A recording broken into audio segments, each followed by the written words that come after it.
Muito bem, queridos, nós vamos estar meditando, pensando um pouquinho, e o assunto, obviamente, não poderia ser outro. No nosso programa ontem, nós trabalhamos essa questão que envolve o ser pai, o estar na presença de Deus e buscar ali forças, ferramentas, sabedoria para conduzir essa questão que envolve a paternidade, algo tão importante e que infelizmente nós temos visto sendo tão combatido, trazendo sobre a sociedade humana algo assim até referente à desnecessidade da figura do pai. Tal é a destruição que a questão familiar, que o casamento alcançou no final do século XX e no começo do século XXI.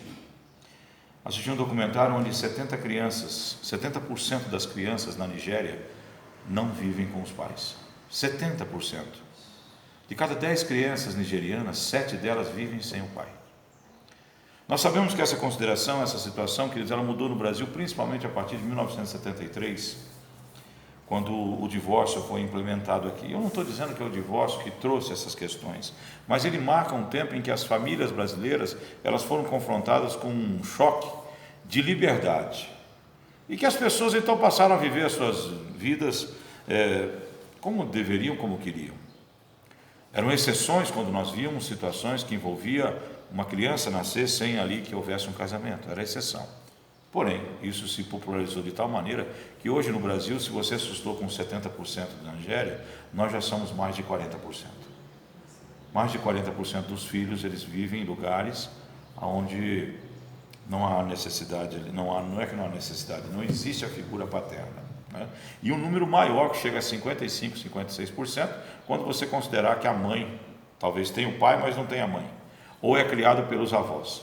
Então a maioria da população dos jovens brasileiros, das crianças brasileiras, elas são criadas não naquela estrutura que a Bíblia ensina, não aquilo que Deus orienta, mas naquilo que o homem produziu e, obviamente, com os custos que isso tem. E o pastor não veio aqui para falar sobre isso, nem sobre moralidade. Nós compreendemos e temos dentro da nossa igreja várias histórias de pessoas que passaram por situações semelhantes, reconduziram suas vidas e estão hoje servindo a Deus. Está fechado um também? Está baixo, né? Então nós sabemos que nós podemos corrigir tudo. O que o pastor está tentando mostrar aqui é que nós vivemos numa realidade, numa sociedade em que o casamento ele deixou de ser importante, infelizmente. E isso, querido, levou a uma situação, junto com o advento do feminismo, que ele é tão nocivo como o machismo, feminismo e machismo, duas vertentes horríveis que trazem sobre os seres humanos deturpações totais sobre o valor do homem e sobre o valor da mulher. O machismo ele discrimina, ele oprime e ele ofende a mulher. O feminismo destrói, manipula e vai para cima dos homens com a mesma força que justificou o nascimento do movimento feminista. Mostrando que todos, voltamos aqui àquele assunto, queridos. Sócrates tem mais de 2.400 anos que ele falava, mas é uma realidade que antes dele já se discutia. Em alguns lugares você vê, tudo que não tem equilíbrio não serve. E Jesus pregou isso também. O extremismo religioso, o que Jesus dizia? Raça de víboras, sepulcro caiado. E aquele que não crê, aquele que não busca conhecimento, também está no outro extremo. E na nossa vida secular, queridos, na existência, que nós vemos aí que o mundo ensinou, pregou, e quando eu digo Rede Globo, eu quero dizer toda a Rede Globo, na verdade, é uma marca do entretenimento, que na verdade ela espelha aquilo que vem, inclusive, de outros países, principalmente dos Estados Unidos. Uma realidade onde a família deixou de ter importância, onde o pai, ele não é necessário. A maior, digamos assim, entre os anos 90 e os anos 2000, não tinha uma figura pública mais famosa no Brasil e com mais acesso nos lares do que a Xuxa, não é isso? Quando ela quis ter um filho, o que ela fez? Ela casou com alguém? Não, eu vou ter uma produção independente, não é assim que ela falava?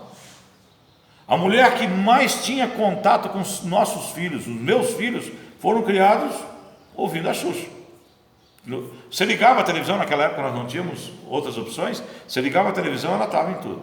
Na Argentina, para vocês terem uma ideia da extensão, que hoje os mais novos talvez não compreendam isso, mas a questão de 1 ano e pouco, ela desceu no aeroporto em Buenos Aires e um jovem de 25 anos com problema cardíaco, e acho que não sabia que tinha um problema cardíaco, se emocionou tanto que morreu no aeroporto ao ver a Xuxa. Pode procurar no Google o que vocês acham essa história. Mostrando a importância dessa mulher. E quando ela foi constituir uma família, como é que ela constituiu? Produção independente. Então não é uma ofensa, não é algo que nós possamos entender assim, direcionado ao homem, mas é a família. E o homem se apequenou nessa situação. E os homens gostaram da ideia. E aqui eu quero dizer, a mulher não tem culpa disso não. Essa realidade que nós vivemos nesse país e no mundo, ela tem a ver com as duas visões, tanto dos homens quanto das mulheres. A falsa liberdade. A liberdade que eu quero dizer para vocês, queridos, sabe quando está acabando essas liberdades? Nas cadeias. Se vocês assistiram, ou ouviram, melhor, ouviram o nosso programa, ou ouviram aquele conto que eu publiquei ali, né, que eu escrevi e publiquei, ele retrata uma realidade. Você sabe quantos por cento das mulas na nossa região, aqui no Mato Grosso do Sul, tem uma tese na Federal de Campo Grande, de uma moça?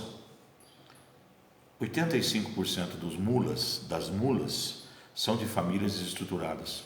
E quando eu digo família desestruturada, queridos, não estou dizendo aquilo que a mãe tem o filho e está educando, trazendo para a igreja. Eu estou falando de famílias que não têm a menor preocupação em buscar as coisas de Deus e que vão se relacionando ali, às vezes até como animais.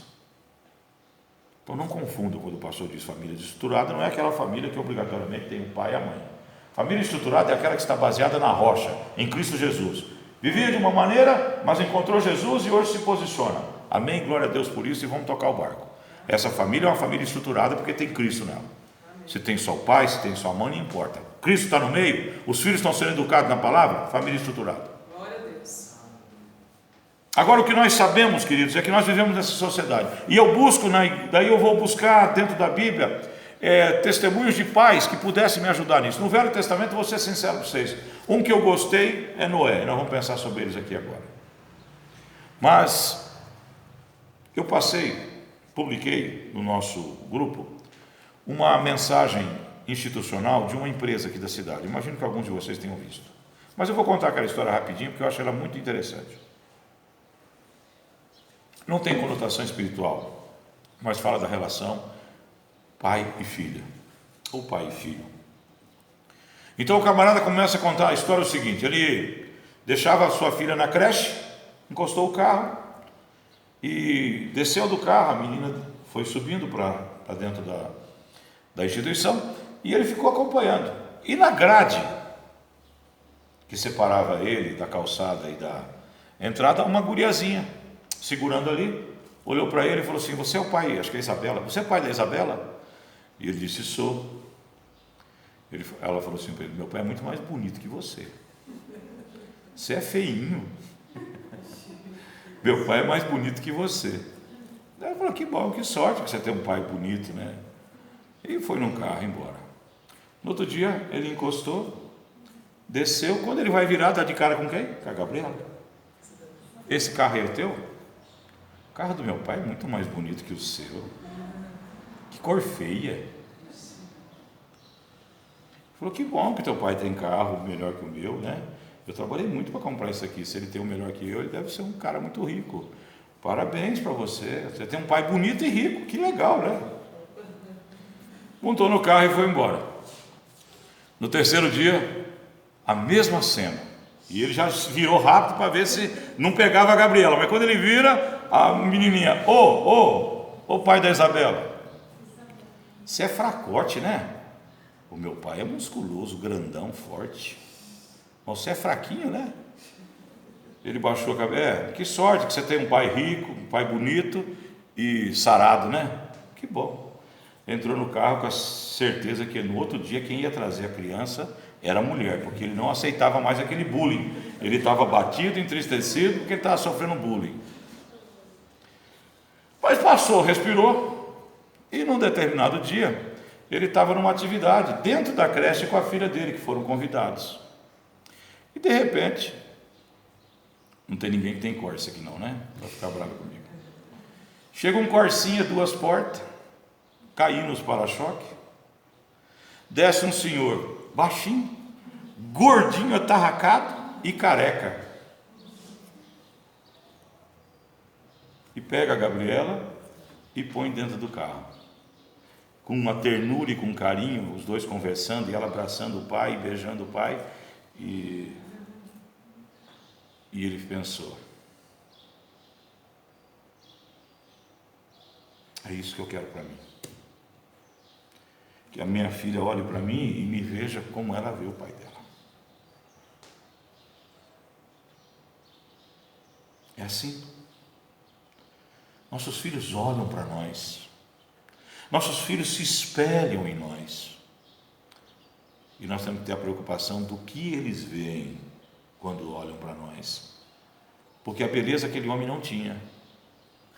O carro, tadinho, não era dos melhores. Era baixinho, não era nenhum atleta. Carequinha. Tirando o baixinho, o pastor quase se viu ali naquele homem.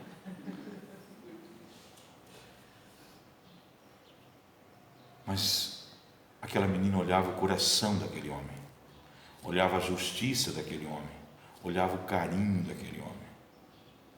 E isso bastava para que ela enxergasse o pai numa dimensão que ninguém mais enxergava, só ela. Mas a dimensão que faz um pai feliz. Amém? Abra a Bíblia de vocês lá em Gênesis, queridos.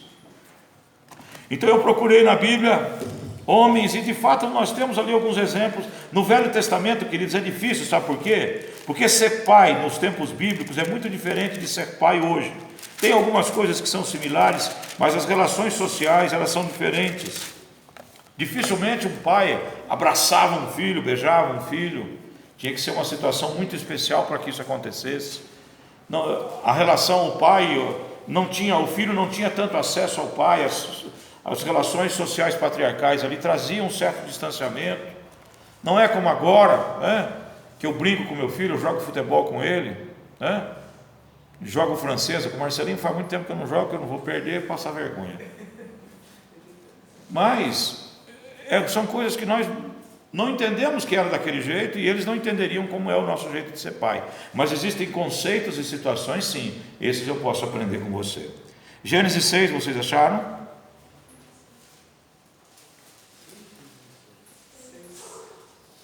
É bem diferente a cultura que nós vivíamos. E no Novo Testamento, queridos, o assunto é tratado assim de uma maneira genérica. Não tem ali um exemplo específico de um pai que tome uma atitude que eu pudesse ministrar para vocês aqui agora, a não ser aquelas vezes que nas cartas de Paulo ele traz ali a figura do pai e do marido, do homem, da esposa, naquelas relações que ele traz ali, sobre os filhos também. Mas uma figura paterna dentro do Novo Testamento, eu descobri ela no final, e eu vou repartir com vocês aqui, mas eu não tinha parado para pensar nisso ainda. Então no Velho Testamento eu achei o nosso amigo Noé. Noé chamou minha atenção. Capítulo 6, do verso 5 em diante. E viu o Senhor que a maldade do homem se multiplicava sobre a terra, e que toda a imaginação dos pensamentos no seu coração era só má continuamente. Queridos, até o pensamento das pessoas, até a forma deles manifestarem seus desejos eram contaminadas. É como nós vemos hoje em dia filosofias, ideologias, pensamentos, ideias, que elas são corrompidas na essência, no início. Aquela sociedade, ela tinha muita coisa a ver conosco. Eu quero que você preste atenção, papai que está aqui agora comigo. A situação de Noé educar seus filhos era muito semelhante às que você está tendo hoje. É isso que você pensa. Pense comigo. No verso 6: então arrependeu-se o Senhor de haver feito o homem sobre a terra, e pesou-lhe em seu coração. E disse o Senhor: destruirei de sobre a face da terra o homem que criei, desde o homem até o animal, até o réptil e até a ave dos céus, porque me arrependo de o haver feito. Ô pastor, mas Deus arrependeu, quer dizer que ele falhou então. Queridos, nós já explicamos, já conversamos sobre isso. Tem outro momento da Bíblia que fala sobre essa frase, e Deus arrependeu-se. Na verdade, nós falamos que isso é uma visão antropomórfica. Quem escreve, ele não tem outro jeito de entender, de compreender a reação de Deus resolvendo exterminar a raça. Então ele manifesta ali um sentimento dele. Quando Moisés escreve, é como se Deus tivesse arrependido, mas o arrependimento se dá para alguém que não sabe o que vai acontecer, e Deus sabia que ia acontecer e ainda assim fez. Mas Moisés não tinha outro jeito de escrever isso, porque o grande mistério que eu e você um dia talvez vamos receber de Deus é o entendimento dessas coisas, que ele, sabendo o que ia acontecer, ainda ele permite, né? Mas você olha toda a história, você vai entender porque ele faz isso. Quem conhece a Bíblia toda não tem mais essas dúvidas. Se alguém tiver no céu, eu tenho certeza que ele vai trazer para você, tá? É a forma dele agir. Na verdade é um paradoxo que a gente chama, mas um outro dia nós conversamos sobre isso. A verdade é que Deus decidiu que o homem seria exterminado, porque aqueles que estavam ali, e lembra, olha bem para uma situação aqui, a natureza é foco de preocupação do ser humano hoje. O que Deus disse que ia fazer por causa do pecado do homem? Exterminar toda a natureza. O sofrimento da natureza, a situação que nós vivemos hoje, queridos, elas transcendem de nós e ela chega até a criação de Deus. Por isso que a Bíblia diz que a natureza geme pela redenção perfeita de Cristo Jesus. Não é o mesmo cenário teu hoje? Quando nós olhamos os nossos noticiários, quando nós olhamos as circunstâncias que estão ao nosso lado, você também não vê que a natureza está sendo prejudicada por conta do pecado humano? É a mesma coisa que eu e você vivemos e Noé viveu. Noé, porém, achou graça aos olhos do Senhor. Aqui que começa a diferença. Estas são a geração de Noé. Noé era varão justo e reto em suas gerações. Noé andava com Deus. E gerou Noé 3 filhos, Sem, Cã e Jafé. A terra, porém, estava corrompida diante da face de Deus e encheu-se a terra de violência. Teu país é violento, queridos? O mundo é violento? Sim. Tem alguma diferença com o que Noé vivia? Dite, mas você viu aqui alguma diferença entre o que você assiste e o que você vive? Claudio Miro, Celso, irmão Hart, vocês têm noção disso? A Sônia, Rose, todos vocês estão aqui. Isso aqui não parece um cenário daqui de hoje, de agora? Né? Se você assiste o da Atena, você vê que esse negócio de violência está esparramado, né? Inclusive é com que ele vive, né? Com a violência. Não só ele, mas um bando por aí. Eu quero pensar com você sobre isso, queridos. Desobediência generalizada, você vive isso. Maldade solta, até os pensamentos eram vis, até a forma das pessoas entenderem as coisas era corrompida por essa desobediência, por esse distanciamento, pela anulação do amor de Deus na vida das pessoas. Natureza condenada junto. Violência, nos versos 11 e também no verso 13, se você continuar lendo, você verá sobre a violência. A violência, queridos, é a manifestação maior do afastamento de Deus, da desunião entre o homem e Deus. O ódio, o rancor, ele se manifesta e ele então se torna ali materializado na violência. E continuamos a gerar filhos nesse meio. Se você olhar no verso 10, diz o quê? E Noé gerou a Sem, Cã e Jafé. Em que circunstância? Violência, desobediência e tudo mais que o pecado trazia. Você geraram teus filhos em um ambiente diferente? Eu tenho um irmão que ele falava, não, vou ter só um filho porque... E ainda se eu pudesse não tinha nenhum. Ele teve 2. Mas se você pensasse um pouco mais logicamente, né? Não estou falando nem religiosamente, nem espiritualmente, nem filosoficamente, mas logicamente, ele não estava errado, né? Então o cenário é isso aí. Agora, como ser um pai que ajuda os filhos a viver aqui, sem se perder? Esse é o grande ponto para mim e para você. Você que está aqui comigo agora, você está com teus filhos, criando eles num cenário pavoroso, que não é diferente desde o dia que o Éden foi desocupado. A partir daquele momento que se fecha o jardim do Éden e que Adão e Eva saem para fora, dali em diante a humanidade passou a ser isso, queridos. Tanto que o dilúvio acontece por conta disso. E é tanto que há um dia marcado diante dos olhos de Deus, em que tudo isso vai ser destruído, não mais como água, como ele prometeu no pacto que ele fez com os filhos de Noé e o próprio Noé. O pacto foi estendido a eles, não mais com água, mas Pedro, Daniel nos avisa com fogo. Então esse juízo vai acontecer de novo. E é nesse ponto que nós cristãos temos que nos preocupar com o que nós fazemos pelos nossos filhos e também o que nós fazemos pelos nossos irmãos que estão aí fora. É um convite ao pensamento sobre as nossas ações. Queridos, quais respostas eu posso encontrar aqui? Verso 8 me traz uma luz. Noé, porém, achou graças aos olhos do Senhor. O que você interpreta isso como? Achou graça aos olhos do Senhor. Alguns dizem, falam assim, Noé era um cara que tinha ali seus valores tão bons. Ele era um tipo de Cristo. Querido, achou graça significa receber uma avaliação como presente de Deus. Assim como a salvação é uma graça, Noé aqui, ele vai receber de Deus uma graça. De pelas atitudes e as ações dele, dá-lhe a oportunidade de ser o pai do restante da multidão. Porque eu não sei se você parou para pensar. Se todos nós temos o DNA de Adão e Eva, todos nós temos o DNA. A partir deles, todas as pessoas terão o DNA de Noé. Porque só sobraram ele e seus filhos. Então ele recebeu graça. Sem graça, queridos, a mesma graça que Cristo manifesta naquela cruz, e sem a graça que Deus levou a ele, não há salvação. Ele foi, no caso dele aqui, ele tinha obras, ele tinha situações que, avaliando com os outros homens, então Deus entendeu que ele merecia uma chance, que ele merecia uma oportunidade. Agora eu quero falar para vocês. O homem, depois de Noé, encontrou o caminho? Não.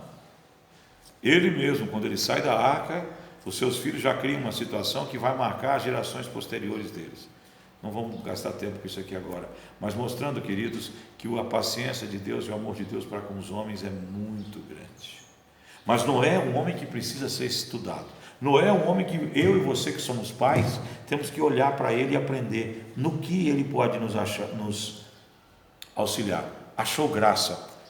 Deus olha para você e vê graça em você, Celso, em você, Raid, em você, Claudio Miro, em você, Dietmar, em mim. As nossas ações, a nossa busca de ser um bom pai, de ser um bom marido, de ser um bom profissional, isso leva a Deus a olhar para nós e se alegrar conosco. Esse achou graça significa se alegrou Deus com ele.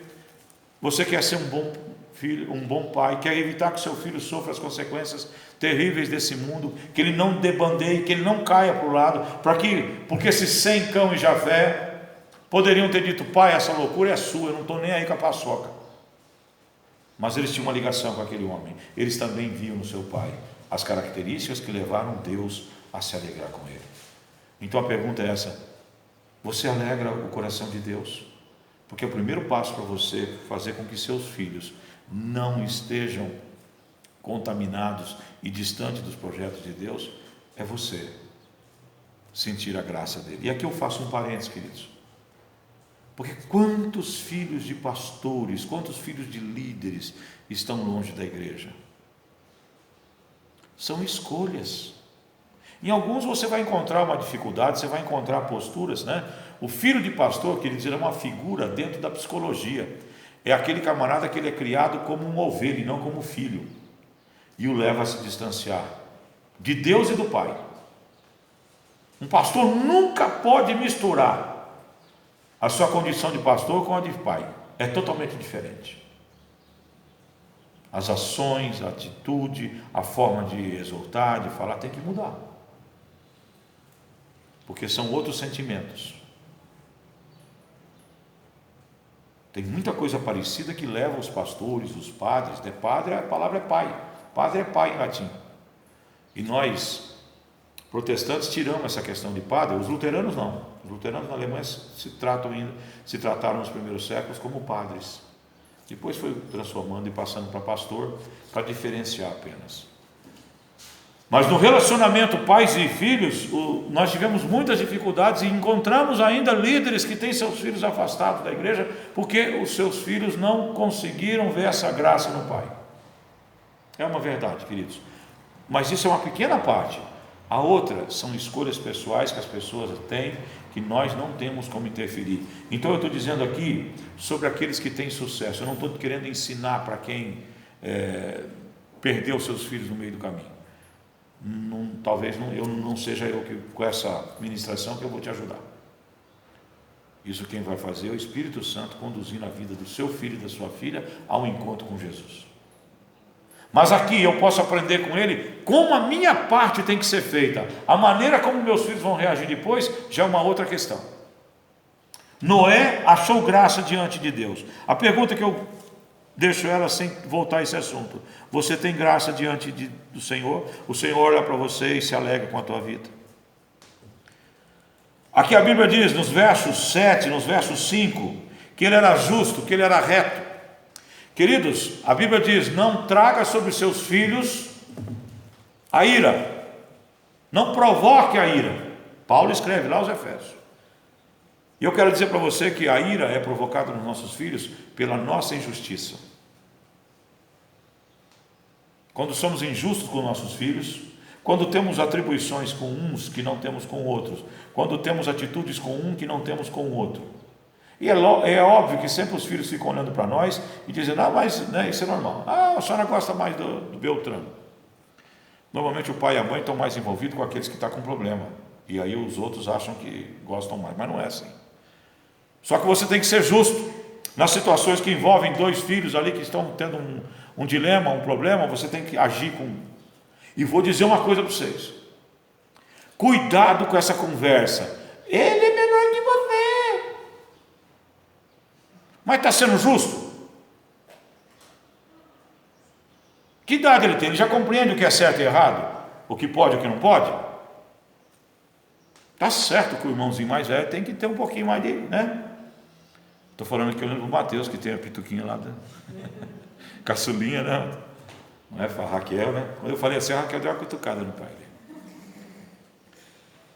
Queridos, você tem que ter a sabedoria de por justiça, porque às vezes o teu filho é um pouquinho mais velho que o outro e você dá uma atribuição para ele que ele não tem. Ele não é pai, ele não é mãe, ele pode te ajudar, isso é importante.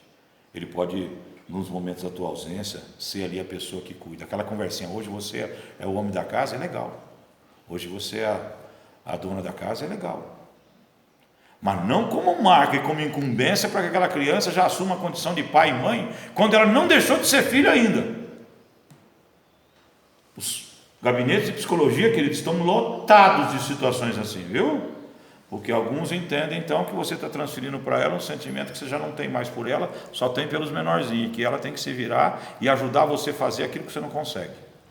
Não é assim, mas muitos veem assim e criam daí um distanciamento de amor pelos irmãos e pela família. O pastor está falando porque esse é um caso típico da psicologia, e gabinetes também às vezes a gente encontra a situação dessa. Eu até agora não tive nenhuma para deixar os papais que estão aqui tranquilos, certo? Mas a gente sabe que existe. Justiça, você tem que ser justo, você tem que ser reto.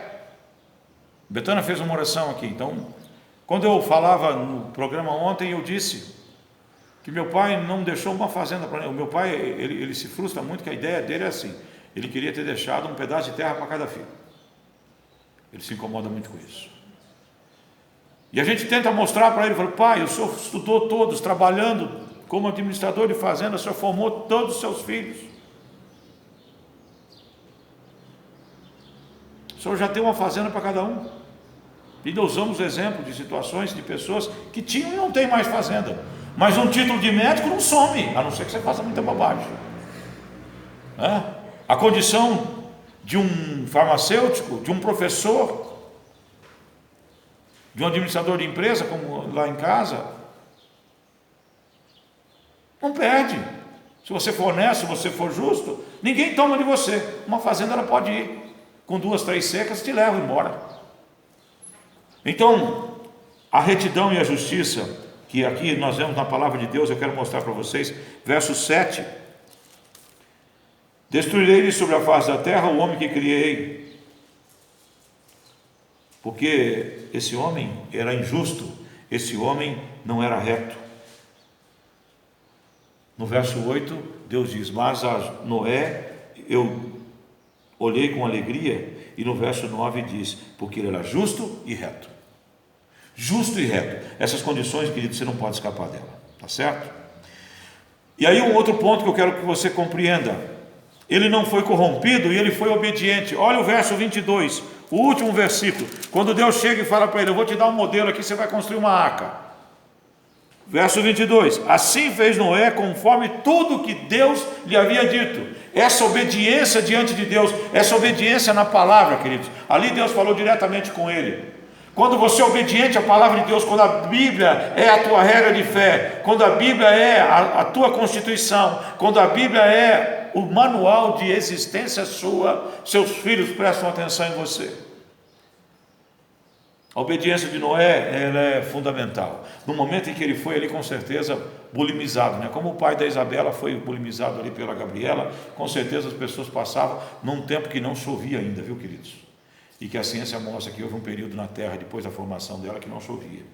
Era tão densa ainda a condição da nossa estratosfera, que não era necessária a chuva, só o orvalho trazia ali, inclusive árvores gigantescas, muito maiores que a que nós temos hoje. E então, aquele homem obedeceu a Deus, enfrentou tudo o que ocorreu durante aquele período de construção, com certeza a zombaria, com certeza o descrédito. Se tivesse ali uma casa, uma clínica de malucos, já tinham colocado Noé lá.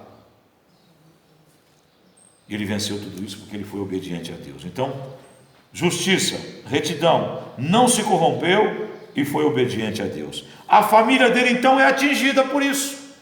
Essas qualidades, essas qualificações sua, meu irmão, minha irmã, é que vão levar seus filhos a serem atingidos por isso. Olha aqui comigo no verso 7, no capítulo 7, verso 1. Depois disse o Senhor a Noé: entra tu e toda a tua casa na arca, porque te hei visto justo diante de mim nessa geração.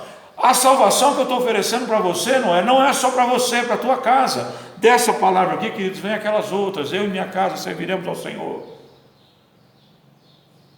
Promessas que Deus oferece mesmo, quando Ele alcança a tua vida, quando Ele traz a salvação a você, o projeto de Deus é para que todos sejam alcançados. Ele colocou ali Sem, Cão, Jafé, as suas esposas e a mulher de Noé foram colocadas dentro da arca, pela postura que Noé demonstrou diante de Deus. Nossas vidas, queridos, colocam nossos filhos na presença de Deus. Nossas ações, quando olham para nós, encontram esses valores. E nós também incentivamos nossos filhos. Eles conheciam o Deus dele, porque senão não teriam entrado naquela arca. Eles também tinham experiências com Deus. Sem, Cão e Jafé ouviam falar de Deus. Suas esposas foram também convertidas ao poder e ao amor de Deus. A esposa dele também foi. Você não vê negativa nenhuma. O mundo tenta destruir tudo que a Bíblia ensina. Quem assistiu o filme Noé, que passou uns 4 anos atrás com o Russell Crowe, é assim que é o nome dele, né? Sei lá. E é um castigo, viu? Porque ele era um camarada bonitão, ajeitado, né? E tá. Se vocês virem ele depois daquele filme, ele está pesando 170 quilos. Eu brinco que é um castigo de Deus por causa daquele filme, que tenta desmistificar e trazer sobre ele um misticismo podre, uma coisa absurda, abjeta, e ainda como se ele desobedecesse a Deus, que mandou ele matar uma neta, né? No filme lá, diz que a neta não estava nos planos de Deus e que era para morrer. E ele vai sacrificar aquela neta. E cria-se todo um embargo. É uma situação que envolve. Não assistiram? Então, mas é um momento assim que não tem nada a ver com a Bíblia. Tudo isso que eu estou falando de Noé para vocês se perde diante daquilo que eles tentaram colocar ali. Como um homem frágil, um homem autoritário, estúpido, e que obrigou aquelas pessoas a ir para aquela aventura. Mesmo que depois ela se manifestasse. Tem até um ataque pirata, né? Uns que escaparam, não sei como, porque não tinha barco na época, o primeiro barco foi feito dele, mas teve um ataque pirata. O mundo quer desmistificar, quer tirar o valor das coisas que o Senhor ensina, e vou te ser sincero para você, tem gente que conhece aquela história e entronizou no coração um Deus ruim, porque ele desobedece a Deus. Luta com, como se os demônios estivessem ali produzindo pensamento e sentimento nele, como se ele fosse endemoniado. Quando a Bíblia diz aqui que Deus achou graça nele. Vocês entendem o que eu estou dizendo? Mas isso é uma parte, né? Vamos deixar de lado, vamos deixar a Hollywood para trás e vamos pensar na Bíblia, que essa não mente. Hollywood já trouxe até um ET aqui para andar de bicicleta, que dirá sobre Noé, né? Queridos, Noé é uma grande confirmação do poder, da influência do nosso Deus. Sobre a minha família está a marca da obediência que eu tenho, da justiça que eu tenho, da retidão que eu tenho. Isso tudo atinge a minha família, nós vemos aqui. E você observa que nessa fidelidade, eles entraram no DNA de todo ser humano que veio depois deles. E há um pacto, quando Deus faz o pacto ali, não vou mais mandar chuva para exterminar o ser humano. O pacto, você lê, o pacto é feito diante de Noé e dos seus filhos. Ou seja, as promessas de Deus vêm para mim, mas vêm na sequência para os meus filhos. A vida de Noé ensina isso. Mas, queridos, Noé é um grande pai. A confirmação do poder de influência dele aos seus filhos e às suas famílias é inequívoca. Ninguém entrava dentro daquela arca e ficava ali por todo aquele período, só boiando 150 dias.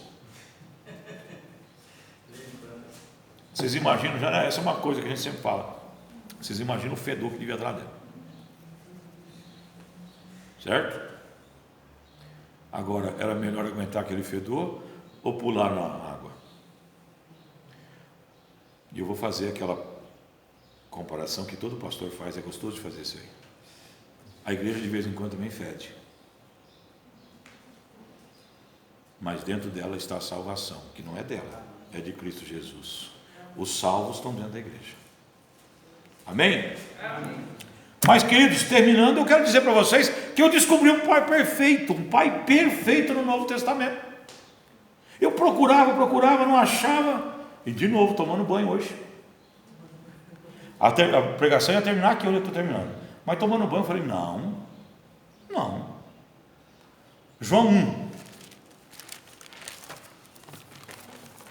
Eu estou errado.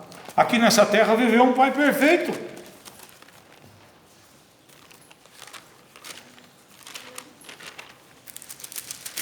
E o negócio é o seguinte: ele não foi perfeito para 1, 2, 3, 4, 5, 6 filhos.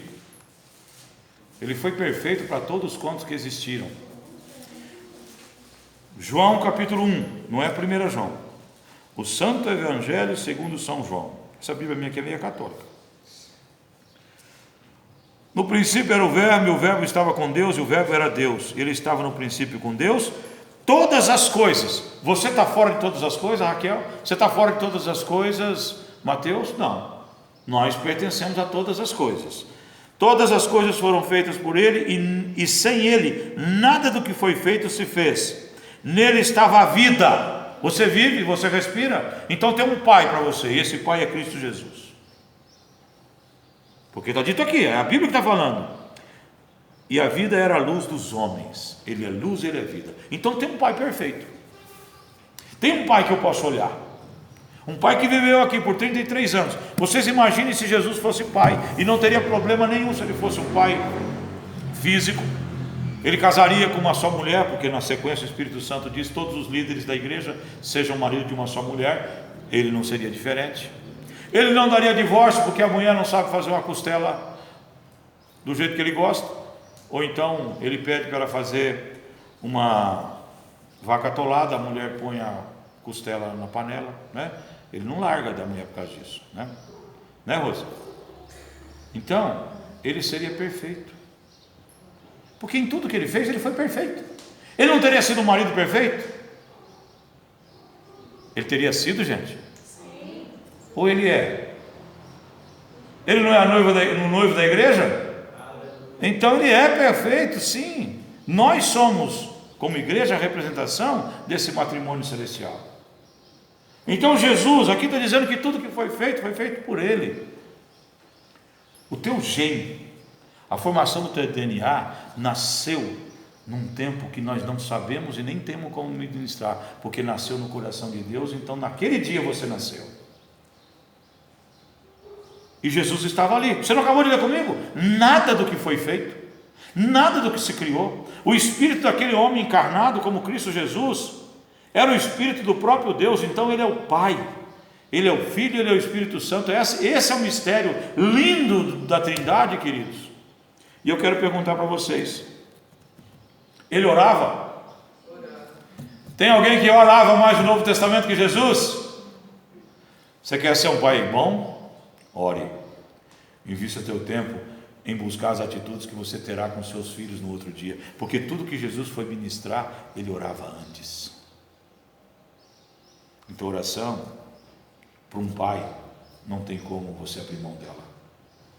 Jesus era justo, tão justo que a justificativa dele é que te trouxe a paz, queridos, porque você não é justo, eu não sou justo, mas a justiça que ele derrama naquela cruz nos alcança. A justiça dele é perfeita, a tua é trapo de imundície.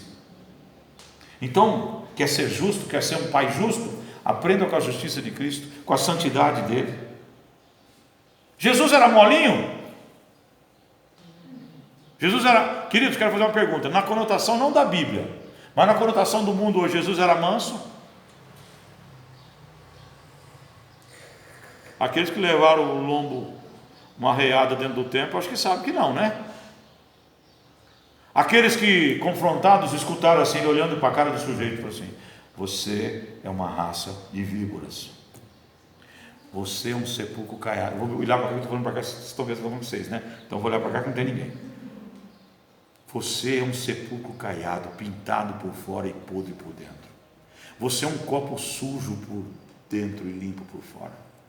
Ele não exortava, ele não ensinava.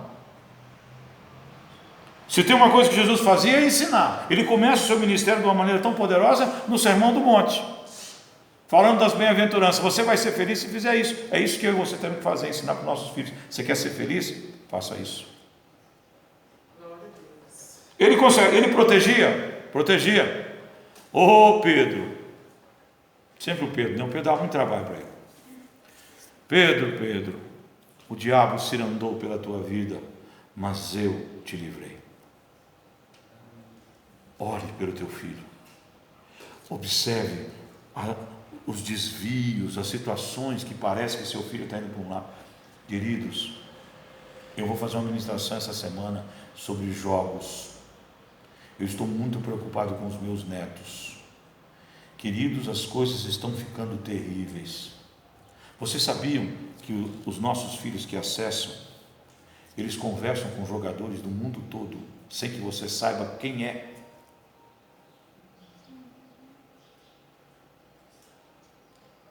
Mas esse é um outro assunto. Mas preste atenção no que seus filhos estão colocando os olhos. Ele consertava os erros dos filhos, ele participava da vida dos filhos, e quando os filhos erravam, ele mostrava o erro e consertava. E eu falei, quando chegou nesse ponto, eu falei: mas quando? Aí lembrei, Pedro de novo, vai prender ele lá, ele pega e mete a espada na orelha do tal do Michael, que não tem na Bíblia, viu? A tradição católica que nos ensina que chamava Michael. O que Jesus faz? Pega a orelha dele e cola.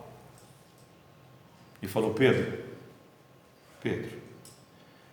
quem vive pela espada, morre pela espada. Consertou e ensinou. Amém? Isso é pai, não é verdade? E exemplo para todo marido. Eu não vou nem abrir a Bíblia para nós fecharmos aqui o nosso tempo, mas lá quando você abre Efésios 5:25, Paulo diz assim: marido, ame a sua esposa como Cristo amou a sua igreja. Eu quero terminar aqui, você que é pai. Ame a tua mulher como Cristo amou a igreja.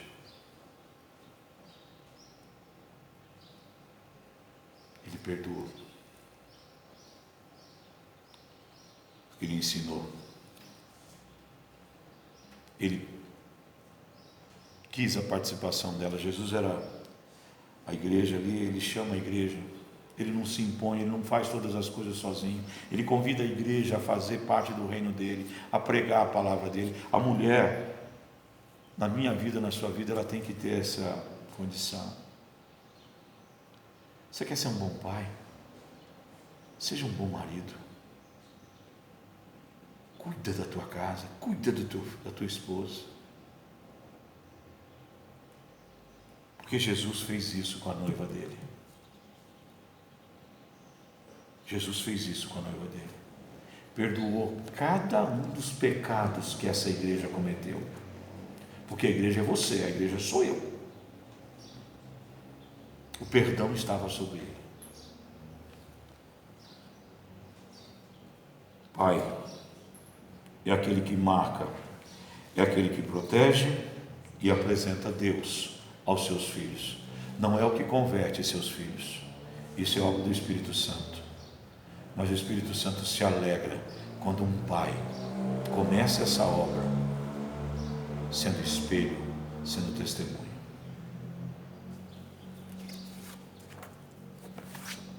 O pai olha para o garoto e fala assim: rapazinho, cuidado onde você anda. O menino falou: sim, pai, mas o senhor tome mais cuidado, porque eu ando em cima de cada passo que o senhor dá.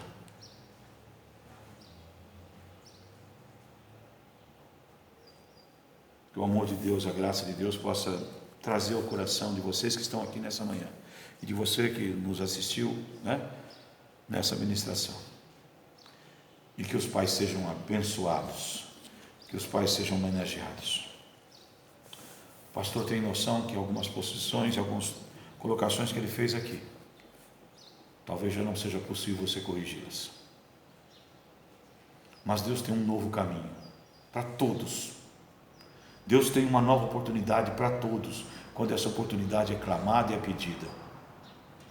Então, quando você tiver uma oportunidade, faça tudo para que você, como pai, seja lembrado como Noé e seja inspirado no que Cristo foi.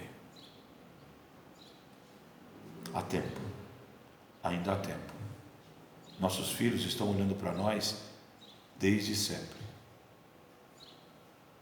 A nossa missão não acaba. Não acaba.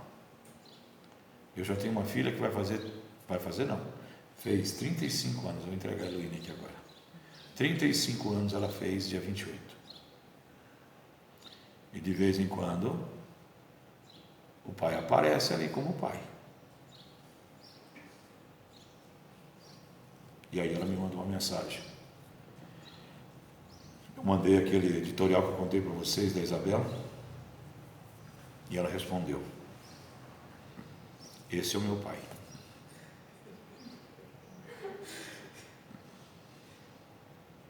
Não tenham medo de ensinar para seus filhos quando eles estão no erro, porque um dia eles vão se dobrar diante de Deus e vão ter que lembrar dos erros que eles cometeram diante de Deus e terão que ser perdoados. Ensina teu filho a reconhecer o próprio erro, ensina seu filho a corrigir seus caminhos e o perdoa como Deus fez com você. E então, nenhum outro ensino que você fizer será tão importante. Amém? Amém. Glória a Deus, queridos. Quero convidar vocês a ficarem em pé, nós vamos estar orando.